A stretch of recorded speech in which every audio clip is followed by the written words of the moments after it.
ugu horeyn laagsar muuqaalkan sabskraib dhaho channelkeena adigoo riixaya calaamada gambaleelka si aad u noqoto daawadaha ugu horeeya ee muuqaaladeena mahadsanid halkani waa Tulito Channel.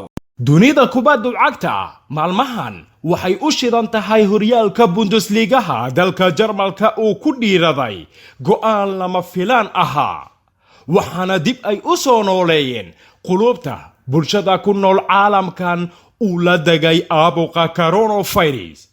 isbuucii 28aadna waxay ciyaar dhaaftay ay ku dhaxmartay istaadiyaha Signal Iduna Park kooxaha Dortmund iyo Bayern Munich waxaana uu ahaa kulan dhinac kasteetaba loogu dagaalamayay cidda hoggaanka u sii hayn doonta kala saraynta horyaalka Bundesliga dalka Jarmalka. inkastoo todobaadyadii ugu dambeeyayna hadalhaynta bulshada ku nool caalamkan ay noqotayba haalan ma jooga hase yeeshee xalay waxaa heshay burhaan dhinac kasteetaba ka weyn taasi oo u diiday haalan dheere in uu sameeyo taqtaaq aad u badan.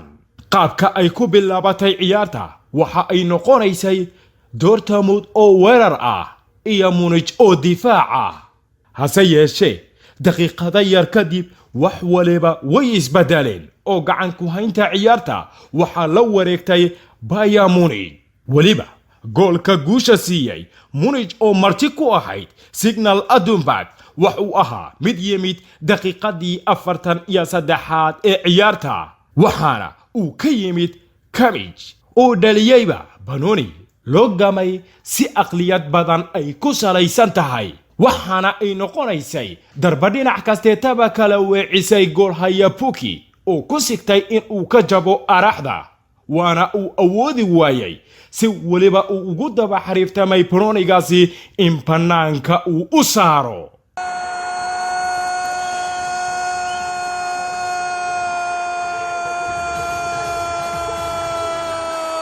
goolkaasi ayaana noqdayba midka guusha weyn siiyay Munich oo marti u ahayd kooxda Dortmund.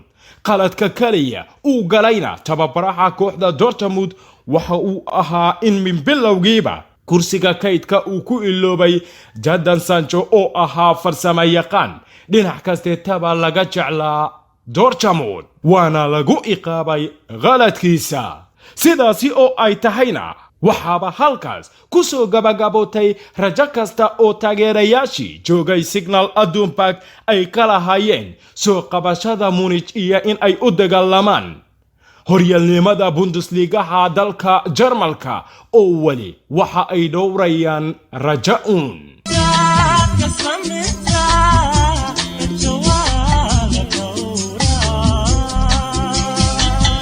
Munich ayaana haatan hoggaanka kala saraynta ee horyaalka Bundesliga dalka Jarmalka ku haysa ilaa 7 dhibcood oo nadiif ah iyadoo haysata 64 dhibcood.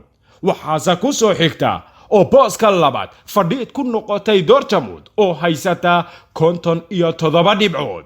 saddexaadna waxaa fadhisa RB Leipzig oo haysata iyadana 54 dhibcood.